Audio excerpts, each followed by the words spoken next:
Alors il y a quelque chose qui développe l'autonomie, c'est la mise en place de rituels.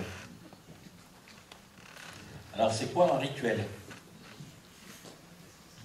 Bon, les premiers rituels avec les petits, c'est quoi? Il y a l'histoire le soir, qui est le premier rituel. Et en fait, ce qu'on appelle l'autorité, on la pose par le respect des rituels, à la fois par l'enfant et par les adultes. C'est-à-dire que ce n'est pas un rituel si l'adulte ne le fait pas. Alors, il y a plein de petits rituels qui sont faciles à mettre en place, se laver les mains avant d'aller à table. Mais c'est pas passe à table, te laver les mains pour venir à table, c'est on y passe tous à table. On passe tous se laver les mains avant de venir à table.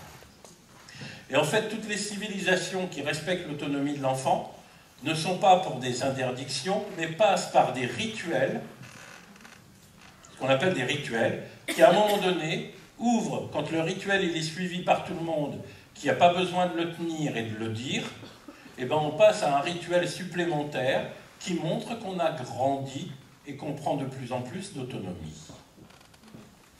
Aujourd'hui, on a supprimé plein de rituels. On est une société où il n'y a plus de rituels. Si, il y en a un, courir. On court en permanence, ça c'est un rituel. Et on entraîne nos enfants dans la course. Mais il n'y a plus de rituels.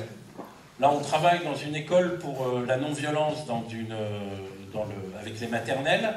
Et on est en train de remettre en place des rituels pour rentrer dans la classe.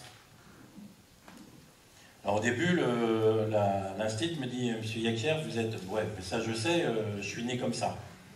Je suis un peu fou de dire ben, en fait, on va faire rentrer les enfants un par un, et puis on va faire une chicane dans la classe pour qu'ils prennent le temps de prendre conscience qu'ils ne sont plus dehors, qu'ils ne sont plus en train de jouer, qu'ils rentrent, et que chacun puisse aller trouver sa place. Je me dis « Ça ne fonctionnera jamais. » Ça fonctionne super bien.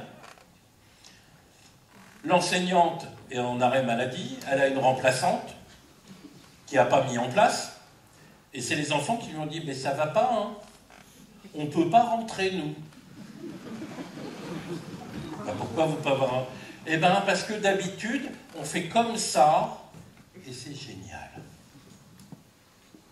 Les enfants ont besoin de rituels. L'autorité, ce n'est pas avec les interdictions qu'on la donne, qu'on la pose, c'est avec les rituels. Et le rituel, il doit grandir avec l'enfant. C'est-à-dire que les premiers rituels, c'est des obligations. Et au bout d'un moment, quand l'enfant grandit, on peut poser des rituels ensemble.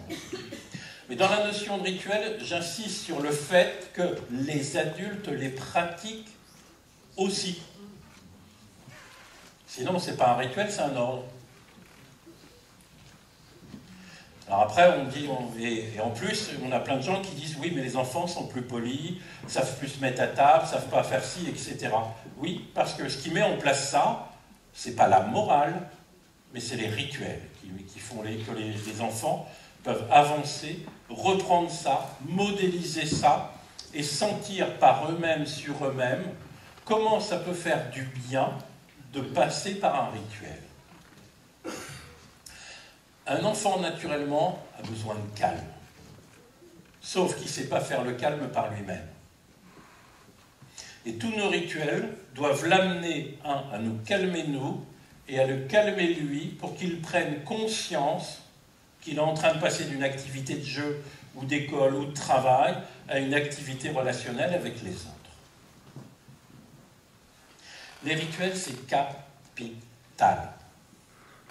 Moi, j'ai l'habitude de dire, quand vous criez sur votre enfant, vous n'avez plus autorité sur votre enfant.